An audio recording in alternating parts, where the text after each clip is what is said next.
Welcome to Strung Out, the podcast that looks at life through the lens of an artist. Your host is the artist, writer, and musician, Martin Lawrence McCormack. Now here's Marty. Hey everybody, welcome to Strung Out. I am here with Charlie OTTO, who, first of all, I gotta say, what a great stage name. I just think that some people are born with great names. Yeah, I don't think my parents were thinking of that. Yeah, and Charlie is a singer-songwriter. What a performer. You were in a couple bands that you created. This Must Be the Band, I think, was the name of the one. And DJ or No DJ, which might give us a clue about some of the stuff you have done post-band, you know. And but first of all, we're going to have Charlie play a song. We've got Capers the Wonder Dog here. She is enjoying Charlie's affection, and she's now look at that love. She's like, what happened? Hey, what am I? Oh, now she's like, hey.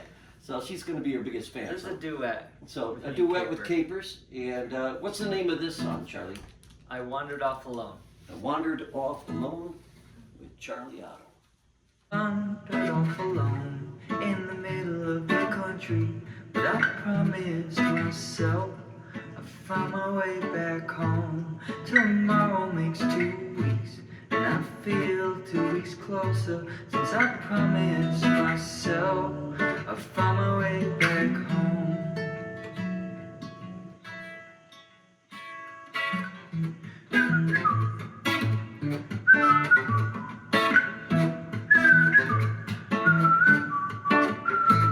I'll wonder this aloud in case someone's listening. Is it true for everyone that we end up back home? 'Cause tomorrow makes 3 weeks, and I feel 3 weeks closer since I promised myself I'd find my way back home. Tied up, tied up, tied. Tied up, tied to a stone. You tired of, 'cause I can't do this alone, and I'm ready to sing. I wandered off alone in the middle of the country, but I promised myself I'd find my way back home. Tomorrow 4 weeks, and I feel 4 weeks closer, but I promised myself I'd find my way back home. Said tomorrow's 4 weeks, and I feel 4 weeks closer, 'cause I promised myself I'd find my way back home. Ooh, oh, find my way back home.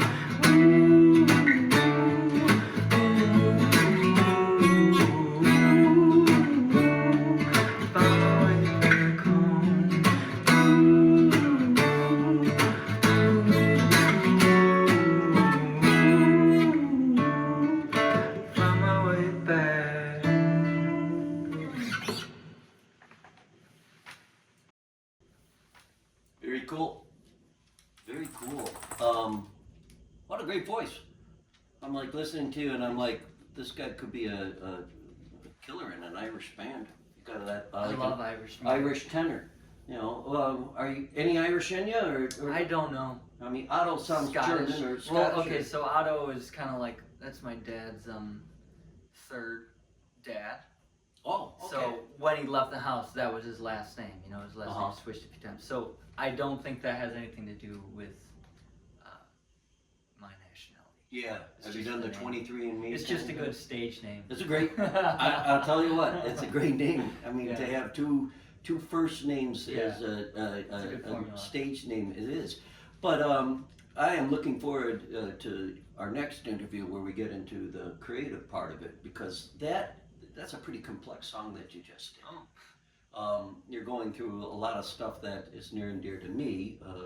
A little bit of yodeling kind of at the end, and whistling and everything like that.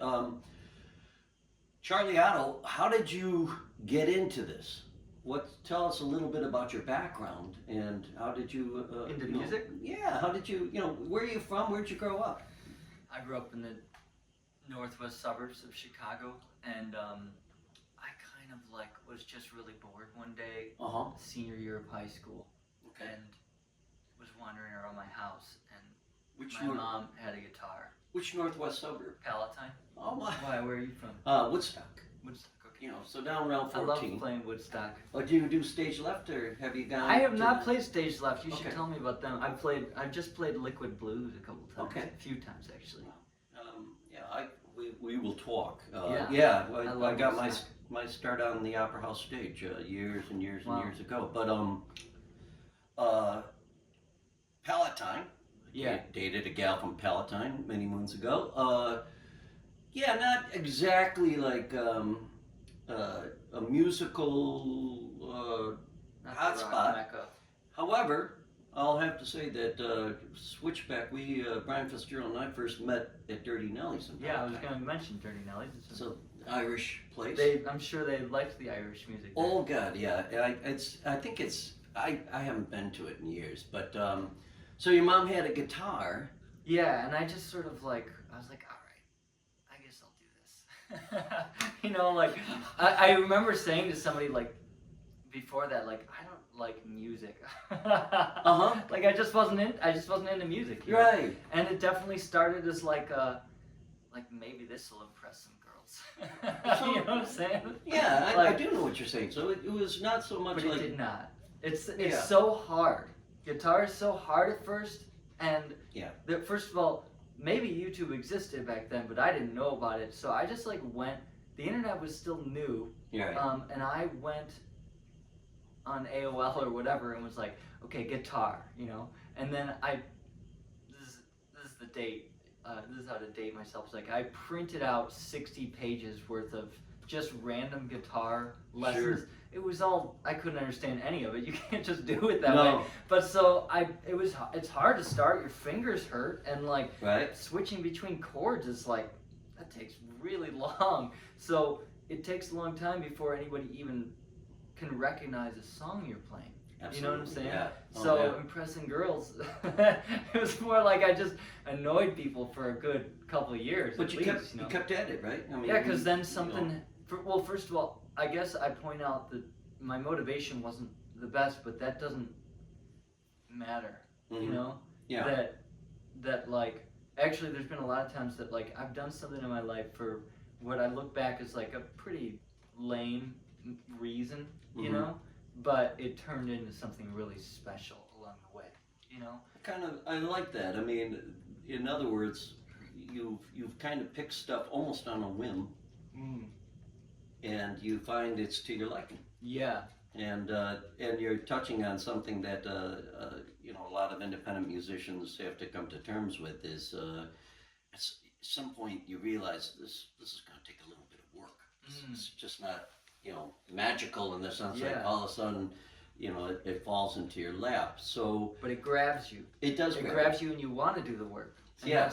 That's the fun of it. Then after that, I call that serving the muse. The muse calls you, and I guess so. you're like, hey, okay. Mm. And so, were your parents musical? I mean, your mom having Not that really. guitar. I mean, Not really. what was She the, had it. She what was the story? had played it in high school and then let it Okay. sit for 20 years. So Interesting.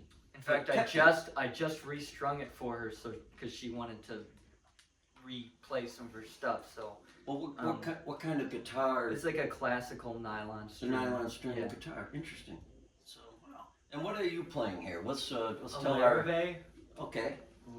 What's the story on it? Just I worked at Martyrs for a long time. Oh yeah. And the owner there, Ray Crane, you know Ray, Yeah. I'm sure. Yes. Have you played there with? Yeah. Over the years, yeah. Yeah. Well, he's kind of like the guy I complain to about whatever instrument I'm using, and then eventually he like calls me and goes, "I have the perfect instrument for you. Go buy it now. I saw it on Craigslist or something." So he found this. I went out and bought it. I didn't really question it. I just did what he said, and he's right. This is great. Smart. Great guitar. Yeah, no, love that's it's got a great tone to it, and it's I like the cutaway on it as well. So Ray, good on you, Ray. Yeah, that's you one of know, his specialties for sure. You know, and what were you doing at Martyrs? Let's jump to that. I started as a barback, Okay. and then I bartended. And was that part of it just out of intrigue to get close to music, or? Well, like I went to, so I started, like I said, I started playing guitar in like the end of high school, which is pretty late. I'm sure some people would say. And then I went to college for finance and accounting, and then Where'd you go to school? U of I in Champaign. Oh, okay. And then senior year, it's right around career fair time. I'm supposed to start getting a job. I realized. I remember I was like delivering pizza or something, and I just remember looking out the window driving and being like, I'm gonna do music instead, you know. Wow. So then I go to my parents and tell them like, thanks so much for everything, Yeah. for all the education and everything, you know. But I'm gonna do music, and my dad said, I have this friend who's amazing at guitar, and I go, okay, good, I can meet him. Where he goes, he just blows people away all the time, and he lives with his mom. And he said, are you prepared to be poor? And I said, yeah, no problem. And he said, okay, well then you need to go to school because you're not very good. And he was right. I mean, Wow. at the time, you know, I've been playing for 4 years, so even though I really enjoyed it, I mean, maybe somebody can get really good at that age or by that time, but I didn't, you know. So at the time, I was like, I'm very good, you know. But Well, yeah, you know, have you ever seen that graph of like confidence Yeah. in a topic starts really high and then goes lower the more experience you get? So, anyways, but he said, so you just like need to go back to school, but you also need to earn a living because we're not gonna like buy more school or anything, you know. So giving you he some said, practical. get a job at a music venue. He said, get the Chicago Reader out, look at all the venues, go to every single one and see which one will get you a job. We'll give you a job. And I had never heard of Martyrs. Like I had heard of other ones on that list, so I was going to those and then kind of got lost or something, and then happened to see Martyrs sign as I was driving and recognized it, you know. And you know, I just took any job, and he was totally right. You know, you see what's possible. I mean, Martyrs has an amazing variety of music. Yeah. You know, it's Yeah. just like Polish music one night, and then It's rock music the next, and you know. It's a great club. It's a real Yeah. representative of a successful Chicago club for that reason, that they're willing to bring in whatever. Yeah. And in the name of music, you know, it's Yeah. not like this. It's not the other way around. It's not a popularity contest. And club owners like Ray Quinn, where Will Duncan, these guys, a lot of kudos. You know, considering they're taking a risk as well. Oh my gosh! I mean, it's not even a risk. He told me the name. He told me the name is called Martyrs because there were 4 of them. It's Martyrs apostrophe, meaning it's owned by the Martyrs, right? And there's 4 of them, and they just knew they would never make any money, so they were the Martyrs. So Well, that's you're getting it's great because you're first of all, you're getting that's great advice from your dad. First of all, I know, your I dad agree. really set you on a good course. Totally, very because, graceful about the whole thing. and practical too, right? I Yeah. mean, he wasn't like, hey, you're not, but the fact that he was speaking his truth about the fact that this is a tough business. Oh yeah. I mean, the idea of a guitarist living in at home with mom. I do know guitarists that they lived at home. Great musicians, and because it's hard to make a living, but you got into it. So you got into it, and you started working at Martyrs, and Yeah. what a great bit of advice. It didn't obviously dampen your spirits about it, right? What he said? No, I mean, we're working there and watching the musicians. Did it whet your appetite? Oh yeah, and Yeah. it whets your appetite, and you meet everybody, Mhm. and just like he was saying, I learned how to engage with audiences. I learned like how to load in, how to work with a sound guy, how to Yeah. which is You're you going know to- like you're going actually to pretty school. important. Yeah. An apprenticeship. So really. yeah, so it was, and Ray was great because I just asked him questions all day long, and he mostly, I mean, he answered them. He's sort of like I mean, I wish everybody could know him because he's so helpful, and like we already talked about how great he is, but I was just asking him questions all the time in sort of a Right. collegial way, but I mean, I just remember when I first realized like everybody thought college was just a joke. Like I thought like I should have some respect here because I went to college, you know. Yeah. And I've definitely come around to their way of thinking about it, like.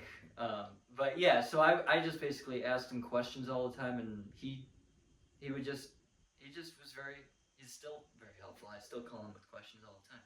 Well, and I think you know, coming from you know, the Midwestern middle class kind of ethic, you know, your college is one of those things that just seems like that's what people do, Yeah, right? and that's what I did. Yeah, You know? I It's like, did that's too. what you do. I mean, I went to Loyola. I followed my brothers, and For what? What do you go for? well, I ended up being in marketing communications with a minor in music. Okay. I actually had to study voice at Mundelein when it was a girls' college. I was a Mundel Bundle. A Mundel Bundle? That's what they would call the girls there. But it was, you know, I knew I was going to do music somehow. I kind of faced the same quandary, but I think your dad's advice, my dad gave me advice much later when I was like, should I take the leap? I paid off college by going into marketing communications. I ended up working for like a healthcare network.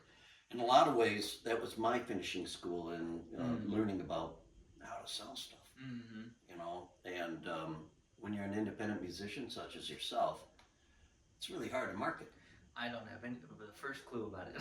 Yeah. So Most musicians don't. yeah. I mean, the music business, independent, you know, businesses, it's difficult, and you know, I see that you're with Chicago Entertainment Agency. Is that still going on, or? Yeah. Do you know them? I mean. No, I just my question is, you know, are they?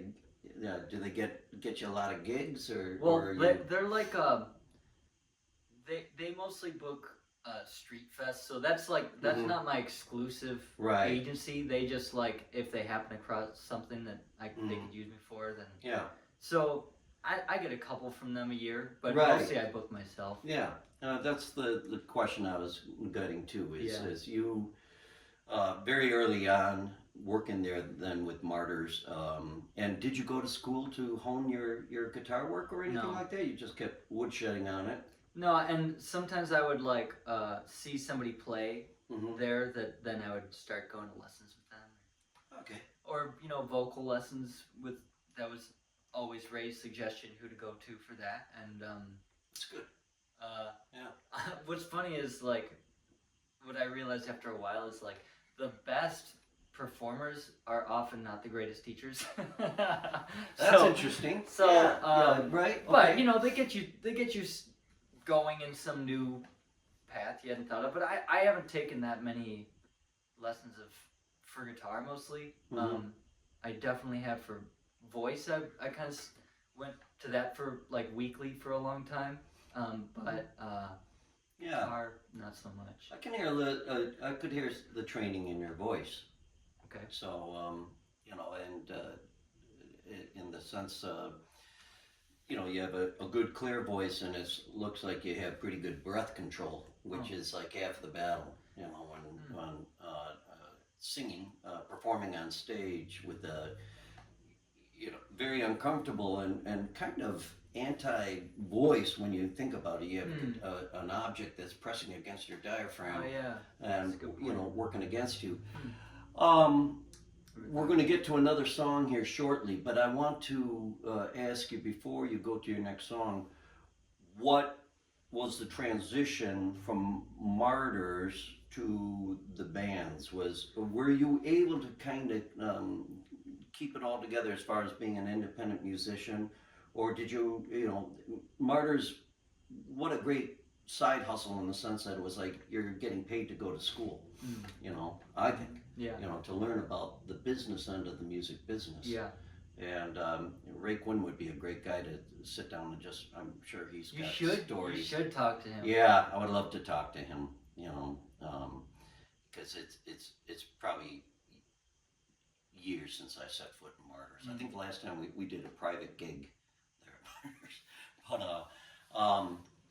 But, were you able then to transition to forming a band and getting gigs, or how did that all work for you? That was all Martyrs too. I mean, I remember I saw Ray doing his Thin Lizzy tribute called Tin Linnet. They did it every Monday for Irish night, because they had Irish music every Monday, and so they would have sometimes like acoustic or somebody with a bar on playing or whatever, and it was all really cool. And then this rock band would show up or would play at the end, Thin Lizzy tunes, like super loud rock music. Boys Are Back in Town and Whiskey in the Jar. Yeah. So I've definitely heard those songs a bunch, but I remember sitting there watching that and going like, well, I could do a tribute, because it looks fun. Like he really likes that music, and there's certain bands that I really like their music, Sure. So I like thought that through, and I really like Adrian Belew. And I was like, maybe I could do, King Crimson's too hard, and Adrian Belew's solo stuff wouldn't, there's a lot of that, but it's not like a realistic tribute act, because he's not very well known for his own solo stuff. It'd be a tough one to kind of sell to people. But Talking Heads, I really like what he did with Talking Heads, and so I just maybe I'll form a Talking Heads band, and I'll be Adrian Belew, And then I just never found a David Byrne. So I had to be the David Byrne, Right. And which you could get away with that, I think. I look like him. That's what people tell me all the time. Did you get how are your acting skills? I mean, he's a very good performer. People said for a long time that I nailed all the mannerisms, but I never did anything like that. I never tried to, so it might be just like when you sing like that, that's what your face does, Because he's very gymnastic. Yeah, he is. Like he's all over the place. Yeah. And I mean, it was very difficult. I mean, I was not a singer, Yeah. I wasn't. How interesting that. So by picking that up, more education. Yeah, absolutely. That's what I definitely. I mean, I didn't go to school for guitar or for music, but I did learn mostly by just like deep diving into other bands' music, learning other instruments that way, and learning production and everything just by doing that. So, well, what a cool thing! I mean, thus far, you set on this path. You decided to go into music, and you went into music right through the back door of the nuts and bolts, and then getting into a tribute band, which tribute bands are great for the fact that you do have to educate yourself into if you're going to be a good tribute band, you really have to pick up the nuances of that artist, and Talking Heads is one of those bands you got to get right, or it's not going to be right. I mean, that's maybe. I mean, I don't know, because after being in it for a long time, my general feeling about tribute acts is like people kind of just hear what they want to hear. They hear the song they recognize, and that makes them feel good, and that's good. So whether because I did spend a lot of time trying to get it right, but also I've seen other bands that don't, and they also just people dance to Talking Heads. So it's like any band that just starts playing one note of a Talking Heads song, and instantly everybody's dancing. Which I did not realize at the time when I was gonna play one show. I was just gonna play one show, but as soon as I had been in other bands a little bit, but we were not so great. We're just kind of, and people are talking the whole time or whatever, and I was like, that was my experience with playing shows. Is kind of like just drink and everybody have a good time. But the first note we played of this band, everybody went crazy. We were at Peace Pizza on North Avenue. Oh, sure. And everybody just danced the entire time. I'd never seen anything like it. Right. And I still don't, after studying it for years, I still don't understand why. Because it sounds, I mean, the elements that they're using, plenty of bands do the same thing, you know? Well, but somehow just everybody just knows to immediately start dancing, which is incredible to me. I think there's a level of comfort, you know, with people that, you know, imagine, you know, you keep, you know, you hear a song over and over and over again, you know, especially, you know, with radio, older people and such. Mm-hmm. Yeah, that happens. And, you know, a good cover band, you know, a wedding band, those kind of groups, you know, yeah, they pull it out. Yeah, I understand what you're saying. It's interesting from the sense of my observation as a person that also plays like performing arts centers and things, that a tribute band is like the big thing now, because Yeah. a lot of boomers are getting older, Yeah. and you know they're thinking to themselves, oh, you know, yeah, and a lot of these venues know that they're never going to be able to get David Byrne and the Talking Heads, but what they can do is get, you know, Stop Making Sense, Yeah. a tribute to, you know, to David Yeah. Byrne. And I also, I mean, these venues have to stay alive, and Right. it's very tough for them. And they've all sort of just realized, like, this is the only way we're going to stay alive. I mean, Ray was a person who, at Martyrs, they had resisted tribute bands for a couple decades. Sure. And then they were just like, we just have to. Yeah. And Tributosaurus was going to make them enough money to stay open, you know? Yeah, well, Tributosaurus is a, yeah. They're great. Yeah. You know, they're really great. The point is, though, as I started playing more and more shows, I felt a little bit like bindweed or strangleweed, you know? Mhm. Like that bindweed doesn't make deep roots. It just climbs on something and gets really high up, you know? And kind of destroys everything. And that's what I kind of started feeling about Sure. being in the tribute band industry, because I feel it's a different industry than original music. It's Oh, just absolutely. a totally different world. And so yeah, after a few years, I was feeling like I don't like being a part of this. And you're laying out for our listeners and viewers the challenge of the club scene with the fact that, well, even last night we played at Fitzgerald's and we had a table of people. Here you have a round robin song thing, and these people are talking to the point where, you know, one person, almost a fight broke out, telling them to shut up, you know. Yeah. They just, Wow. they, you know, as a singer-songwriter, you want to have your lyrics heard. You want to hear, you know, you want people to be listening to yourself. Yeah. And when you're performing other people's music, and especially in a tribute band, that's a really good description you gave of that bindweed, in the sense that it's a little bit soulless, you know. It can turn into that. It can turn into that, and obviously you're a creative person, you know, because just that illustration that you just gave us, I was going to tell you should be writing a song about that if you haven't already. Mm-hmm. Give us another song, and then we'll move on to the break. And what do you have in mind? What would you like to play? Oh, one thing I do want to say, though, Sure. is like what I said about being in a tribute act. Like, I felt in my heart that I needed to write songs. Yeah. If somebody just wants to perform and that's what they like doing, great. I definitely don't want to take away from what somebody else likes to do. If they like to play other people's music for the rest of their lives, great. That's so great. That's how I felt in my heart. Well, you know. I think that's an honest thing to say, and I think you know, that separates you from those kind of artists. There are people out there that they earn their bread and butter by you know, accurately, you know, following you know, other people's work. You know, look at all the Elvis impersonators. Mhm. It's out there. Yeah. I would agree with you. It's a totally different horse from being a singer-songwriter and an independent musician. Mhm. So you decided to strike out on the harder path, Yes. and that's good on you, because that's the journey that I think is the most rewarding. But I'm also biased because I'm a independent singer-songwriter. You're on that path. I'm on that path with you.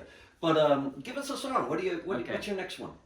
This one's called Down, and it's kind of just I guess I was just reminded of it by what we're saying, which is like, because my life just does have a bunch of different times that I just jumped off a cliff,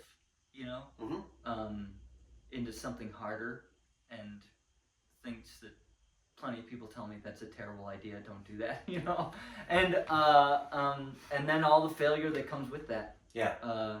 And this song is basically about failure. Great.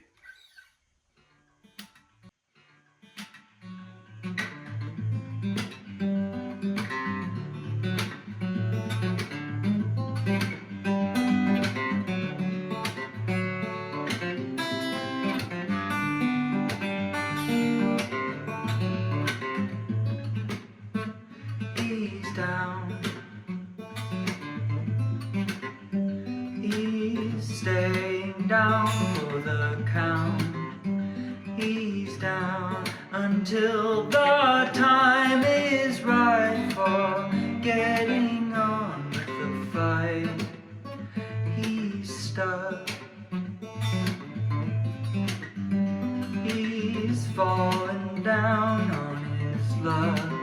And a man is stunned that every time he swings, nothing needs his glove. I see success through a store window.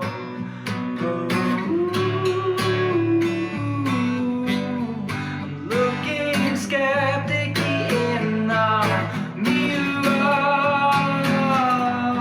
Why don't they like me? What would I have to be to pin me down? So I'm holding up downtown, hiding from the next defeat that patiently waits for me.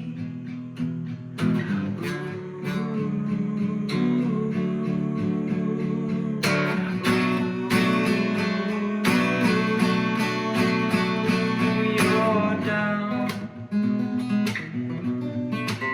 but you're getting up off the ground, 'cause you're down for all the rights and lefts, the kicks and jabs you take. You're down, so you'll find your own way around, and you wear them out as only one who fails so very well could blast the bells to knock them out. You're down. Great. Wow. Great song. We're going to talk about that song and delve into it a little bit, but so accurate about the musician's life. But we're interviewing Charlie OTTO here, and we're going to be back after this little break. You are on Strung Out. Hey, want to show your support of Martin's artist endeavors? Buy Me a Coffee is an online site that makes supporting Marty easy. In just a few taps, you can make a payment of any amount, and no account is needed. You can also decide to become an ongoing supporter. Go to martinmccormack.com and click on the words Support Martin. Let's help Martin keep it all caffeinated.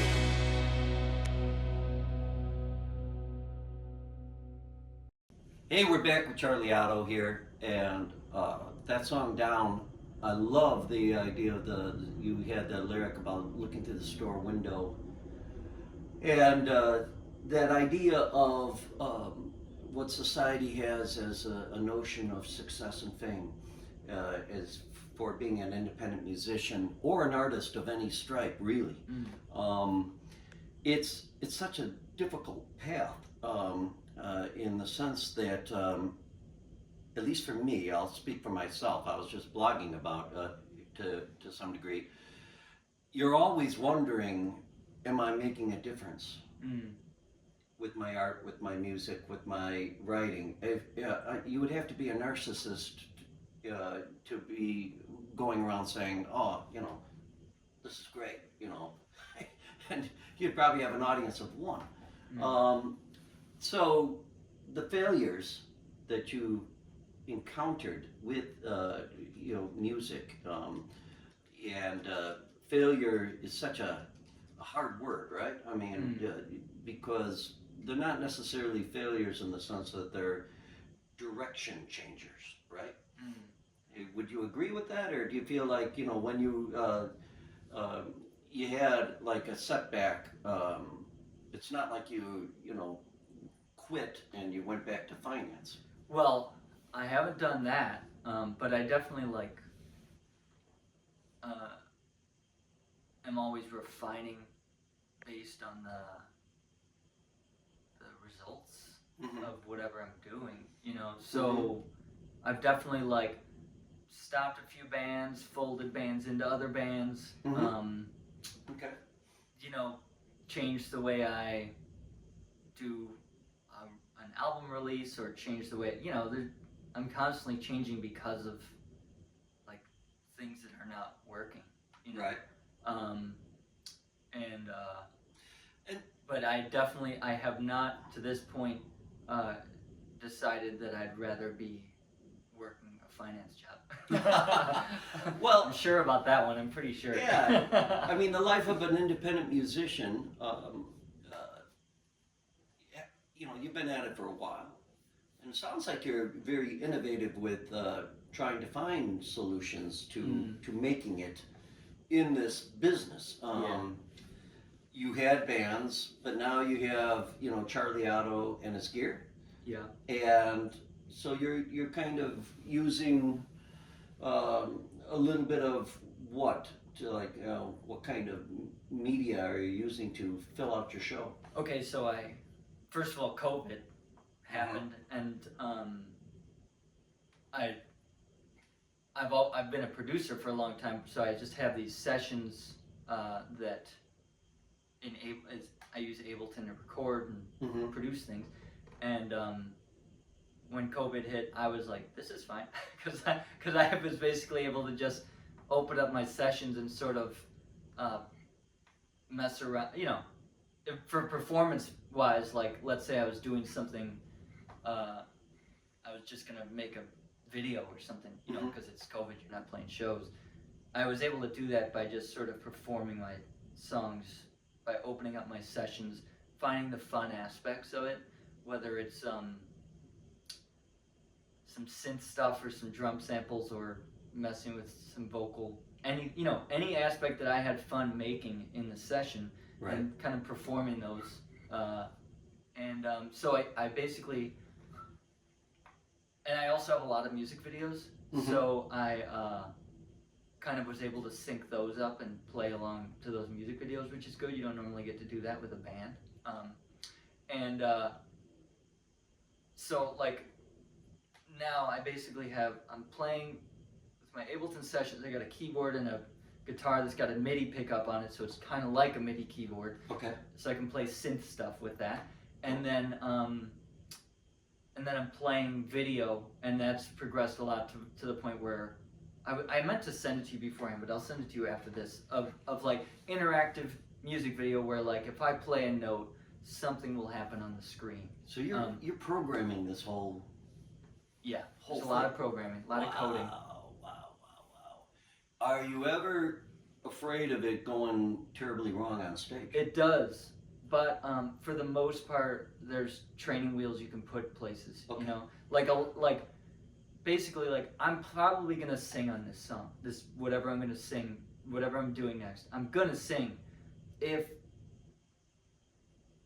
something goes wrong with my mic or my pedals that are just going through, or just the room is too, like the sound is crazy, which has happened before, I just have a button to bring in my vocals I had already recorded, you know? Mm-hmm. So then it's fine. The song can still happen. And I basically have that with every aspect that I can. Some sort of training wheel so that the show can happen even Fail-safe. yeah.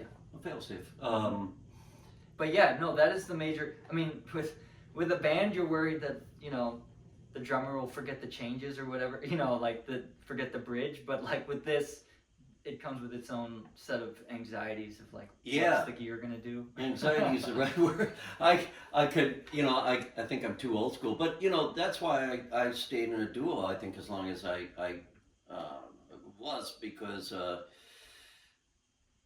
we've had bands and stuff like that, but that comes with its own problems, Yeah. right? Oh yeah. I mean, so was that what got you into this, or was it Well, just like that you were... COVID, like, okay, I think COVID for a lot of people, like, gave them an excuse to do what they were basically already wanting to do. Interesting. You know? Yeah. And for me, it was like, I was already really burnt out on playing in bands, and just sort of, dealing with the aspects of, it just is really slow with 6 people. Mhm. Like we had this band DJ No DJ. We played electronic tunes and we were supposed to be like a DJ but a full band, which is a pretty fun idea. So we didn't stop between songs. We didn't have a set list. We sort of just like transitioned with the 6 of us, and that's Wow. really cool. But also a DJ can go like, oh, I like that song. Let me download it. Okay, it's on my USB stick here. Press play. Whereas like it was just so hard to learn a song, and by the time we learned one, we probably forgot a different one. And so getting our it was just frustrating and overwhelming and too much. And I can so see how that could be. yeah, so I basically was like kind of burnt out on playing on counting on everybody else doing what they needed to do to make it good enough. That was a terrible way of saying it, because everybody's trying their best and they all have these schedules that are crazy because we're all, like you said, just hustling so hard to make ends meet, you know. And so everybody was great and doing a great job. It was just the model was, it was a failure, you know. It's a failure that I was like, all right, this is not working, so I gotta try something different. Well, you know. kudos to you that you were able to realize it wasn't working. You know, I mean, I'm one of those people that I think, you know, if it's not working, I hit it with a hammer harder, you know. Yeah. And 5 years later or whatever, you know, he's still hitting that thing, you know. You know, it's not a good thing. I mean, you know, Maybe. sometimes Sometimes it goes in. Sometimes it goes in. Sometimes, and then other times. but the inventor, you know, I mean, and you're kind of, you've got this inventor kind of thing. That's what's coming to my mind, like Edison, you know, to Yes. finding the light bulb. You know, there was 50 million different failures to get finally to that light bulb. Are you getting to? I feel like that a lot. Do you? Is this this path that you're taking right now? Is this your light bulb, or is this something where you're on your path and you're like, are you? I have a lot of questions about it. One question is and you can answer what I just asked you in the context of, are you finding the space, audiences, rooms that are open to the idea of, like, you know, presenting this kind of thing, this whole audio, visual, sonic, live performance? That's a feat. I often think about that exact thing you said about inventors, and I think about, you know, the stories we hear are the ones that tried and failed for a really long time and then finally made a light bulb and it changed the world or whatever. But we don't hear about the millions who tried and failed, and then also we don't know who they are. Right. And not like I need somebody to know who I am, but more like, did they ever succeed? Did they ever make the thing? Did they ever look back and go like, and that's when I made that thing, you know? And you are meant for this business, I guess man. so. I'm telling you, you have the, you're blessed with the curse, or cursed with the blessing. Yes, Yes, but continue. Yeah, so I I don't- just hear a fellow soul traveler on this Yeah. journey. So basically, like when I'm wondering all the time, should I stop? You know, uh, What- is this one of the going to be one of those inventions that never amounts to anything? And was it fun for them? Was it enough that it was fun for them to work every day? And not even fun, but they were obsessed. You know, like Mhm. Einstein was Einstein. What did I say? Well, Edison was obsessed, right? He was obsessed with this thing, and if somebody asks, "Are you having fun?" He'd probably be like, "No, I just want to get it. I just want to get it." You know, and I definitely have that every day. I'm thinking all the time. Whenever I'm not doing it, I'm thinking about what I could do, and So- I'm obsessed, and I Yeah. love it. I love it, and that. But is it enough for those people that never invented anything of use to anybody or whatever? Is it enough to them that they really felt pulled to do it, and that was the end of it? Can you answer that question? Because that's you're asking one of the most poignant and important Yeah. questions that of the artist, the independent artist, especially an independent musician, especially an independent musician who is his own company. You're your own entity to the point where you're your own band. Yeah. I guess the answer is, if I look back at what I've done so far, I don't regret those moments where I was working hard on my invention. What I do regret, really, is the times that I ignored what my heart was saying because there was something easy or financially. Like, I kind of do regret being in that tribute act. It did really well. It did extremely well. We made a good living off that, Mhm. and it was easy to Mhm. book gigs and to. Sure. It was pretty successful, and I regret it. I regret, and I'm proud that I eventually cut it off and said, like, I can't even do one anymore because I have this, Yeah. I'm happy with that. I don't regret that, but I do sort of regret spending what I think I would love to be wrong about this, but I do regret spending what was probably my prime fan base building years, which is like your 20s, when everybody is just looking to go out. You know what I'm saying? Like they're like, Yes. what's happening tonight? Whereas we have kids, like, if somebody asks you to go to something, you're like, I don't put it in my schedule. I don't, it's like. Well, I just had that happen last week. Yeah. Yeah. So yeah, it's in hard. your 20s, when unfortunately is when you're probably not at the top of your game, but that is the absolute best opportunity to build a fan base, which starts with friends and build into something that could be sustainable or whatever. Mhm. So I sort of regret that I didn't listen to my heart enough during that time. But basically, to answer your question, has it been enough? Just that I followed my heart? Yeah. Okay. I don't regret it. But in this moment, when the future is unknown, that's when I'm not sure. I'm filled with doubt. Mhm. But that experiment of looking back, I'm future Charlie now to Charlie in his 20s, and what am I telling him? I'm like, Yeah. you did good. Maybe don't do so many Talking Head songs, but you're doing really well. You're on the right path. Keep doing this.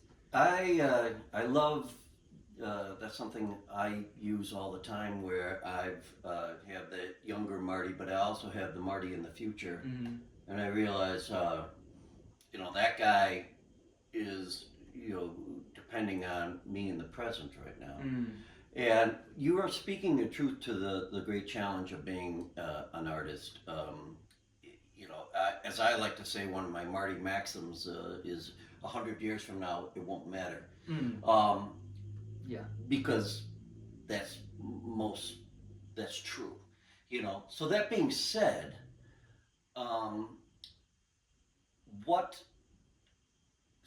what parameters do you give yourself? Do you allow yourself to claim as I'm doing this, therefore I am a success?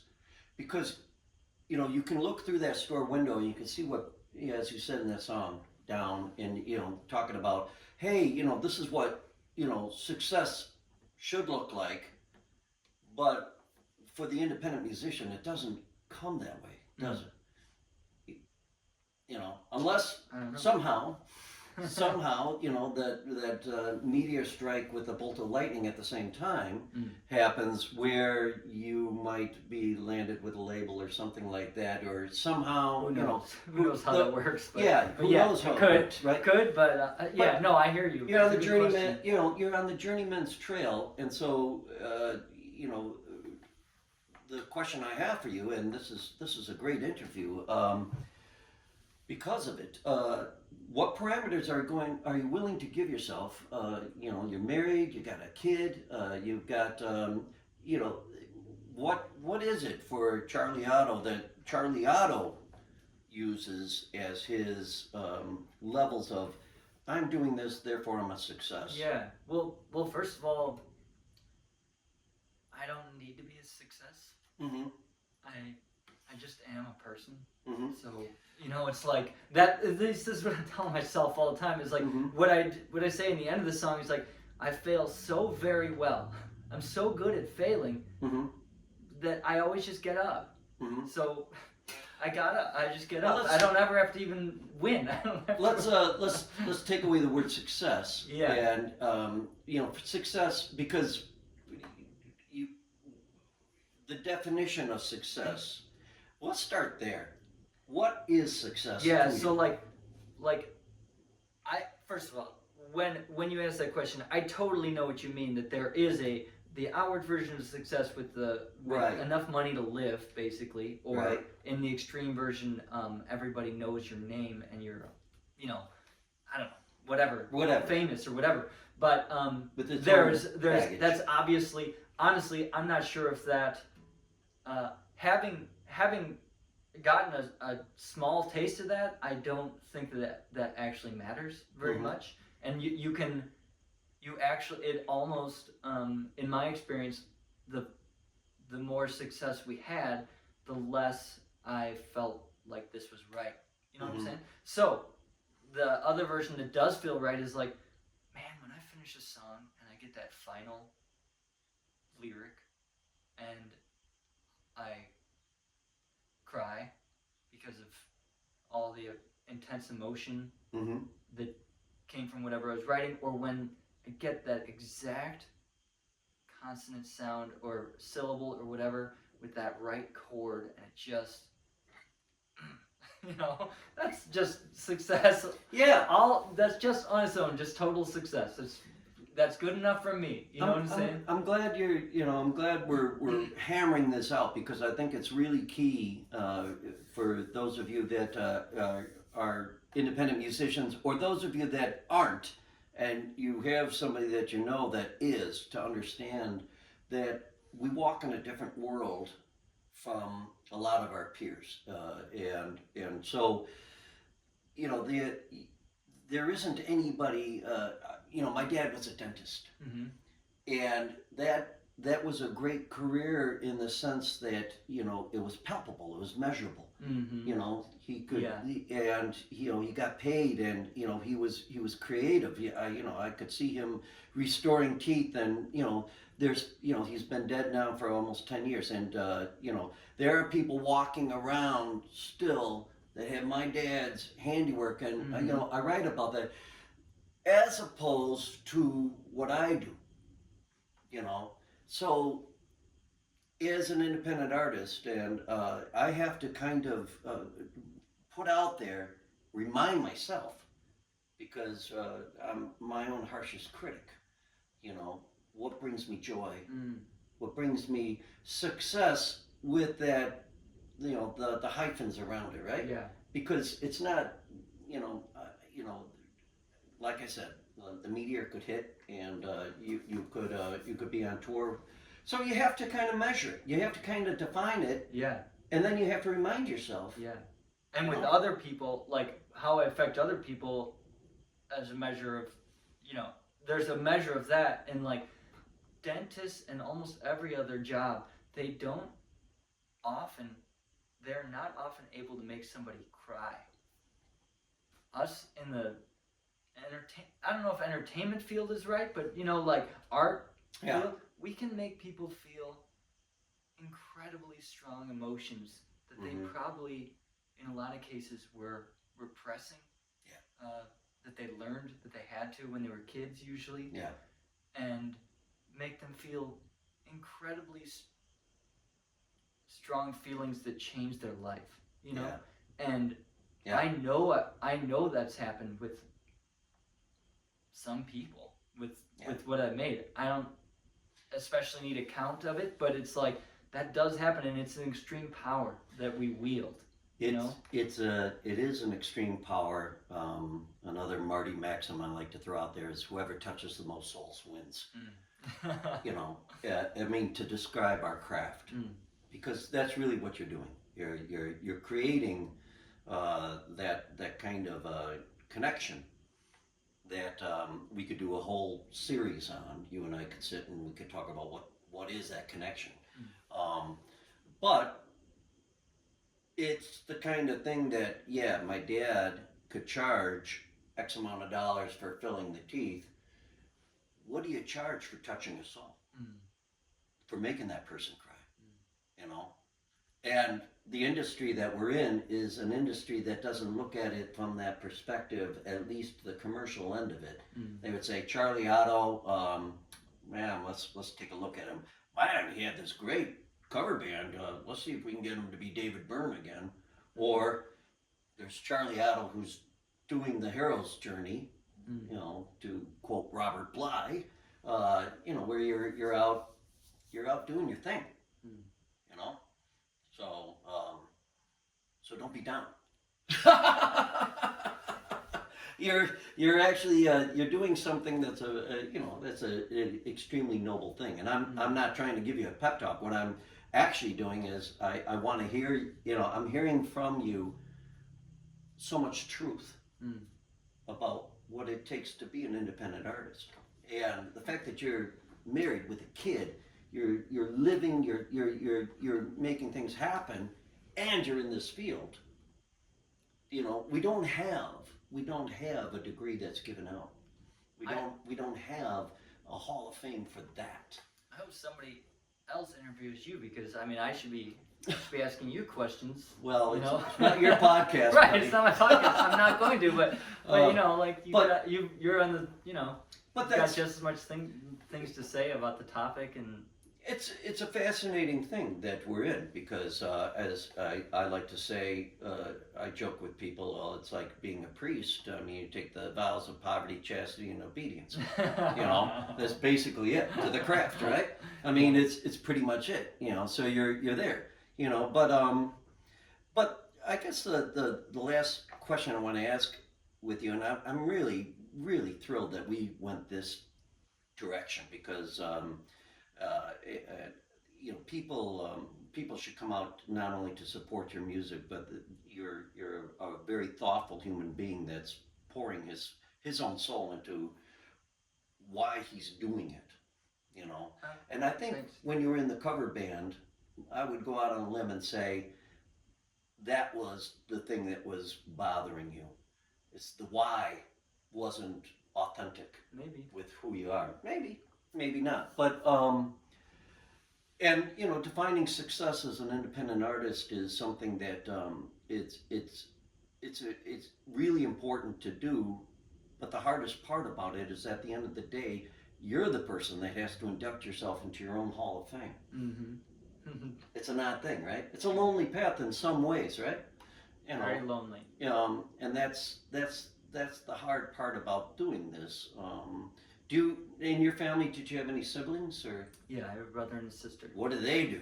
I always like to ask. My sister's a dancer. Okay. And my brother is a commercial real estate broker. So one went a fairly practical route. And I And got my real estate license, you you know, when I was like, you know, wondering what can I do, Yeah. you know, to feed the beast. And then I realized, you know, when you show houses, it's on weekends and in the evenings. Okay. You know, unless I could, you know, here's a nice house and let me sing to you about it. Yeah. You know? But I mean, but that's cool that your sister's a dancer. Yeah. I think so. I haven't Mhm. been able to speak to her in like Mhm. a decade or something. Wow. Okay, but still that So I creative guess we're path. estranged. Yeah. So that's So I think you know, she's still doing that. I don't know. yeah. Well, that's those kind of relationships are tough, but they're also great points of connecting with so many people that have such bad relationships. We live in a day and age right now where estranged and strained relationships is the soup du jour. Just because of the political landscape we're in.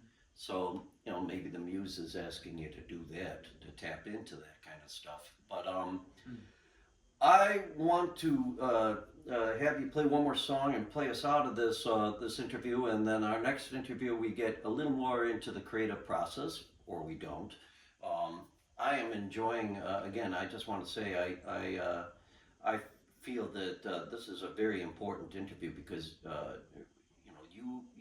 you've nailed a lot of the finer points of the path of going into this craft out.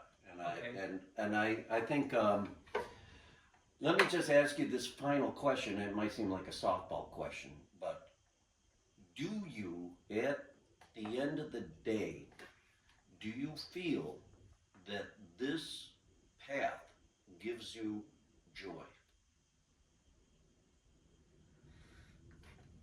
Joy is just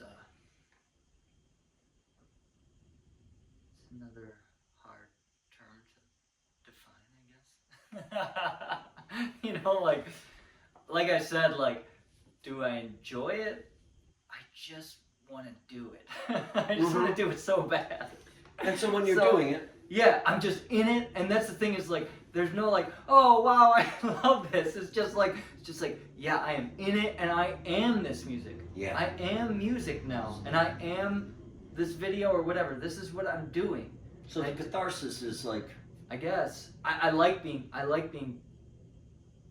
plugged in as not as a human anymore. I'm just like I'm just doing what the art asks me to do or whatever. And you're channeling. yeah, and I love that. Yeah. So I guess I enjoy it. Yeah. Yeah. I mean, I would go out on a limb and say it's important for us artists, again, to realize in those moments we have to, because we're so into our stuff.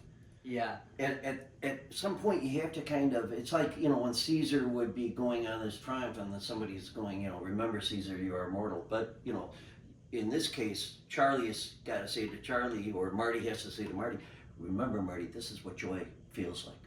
This is what joy feels like. This is what doing your craft feels like. Yeah, maybe I'm too intellectual with my answer here. Yes, No, I enjoy it. I think I want to thank you because I think this has been a great nuts and bolts interview, people you've seen those of you who are watching this, you're going to see Charlie's website flashing through this interview, but also. When you go to the podcast, the audio, you can read the notes and you're going to see his website. You have a store. People can buy stuff. Sure. And got a new record coming out. You got a new record coming out. On vinyl. Congratulations. My first vinyl. Oh, cool. Do you play vinyl? I like have a record player. Is that what you're asking? Yes, sir. Yeah, I have a record player. All right, awesome. And I want to thank you for being on this interview. Thanks for having me. Thank you for opening up and being so honest. That's what I do. Thanks. Thanks for letting me. Yeah, no. And what's this song you're going to give us for this interview to play us out? Yeah. Well, it's something that I was reminded of while we were talking again. So this one's called Lessons to Learn, and it is about that.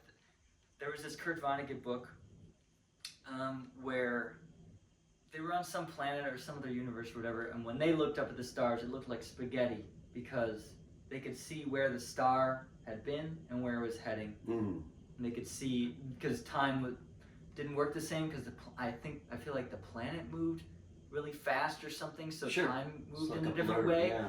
So they were able to see the path front and back, and that was just how they lived their life. And so so this song is kind of like And it's called The Path? No, it's called Lessons to Learn. Lessons to Learn. All right, thank you.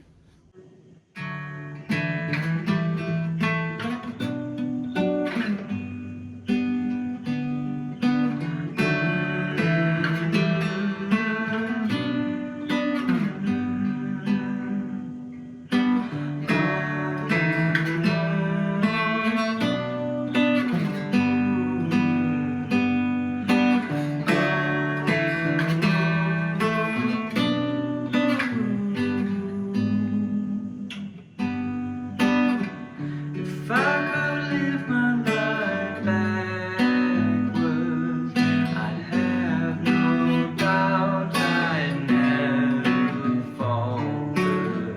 But since the planet's spinning so slowly, no one sees the path they are on.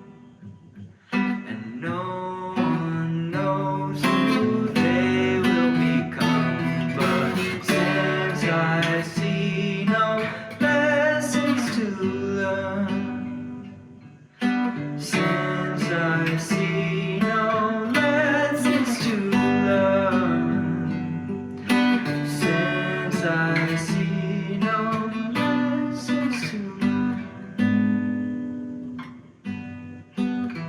The night is coming, I'm emotional. It fills my chest and takes me over. And every instinct's to escape me, while every future possible waits. And every future me would just laugh and say, there are still some lessons to learn.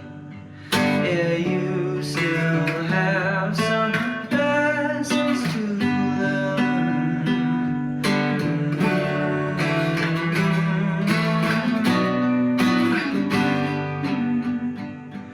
Yeah, I still have some lessons to learn. I still have some lessons to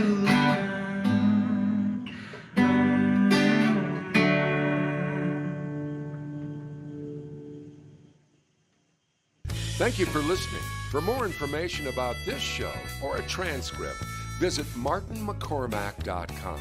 While there, sign up for our newsletter. See you next time on Strung Out.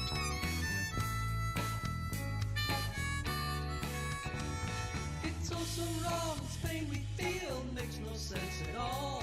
A swan song was a part of the deal, was no good.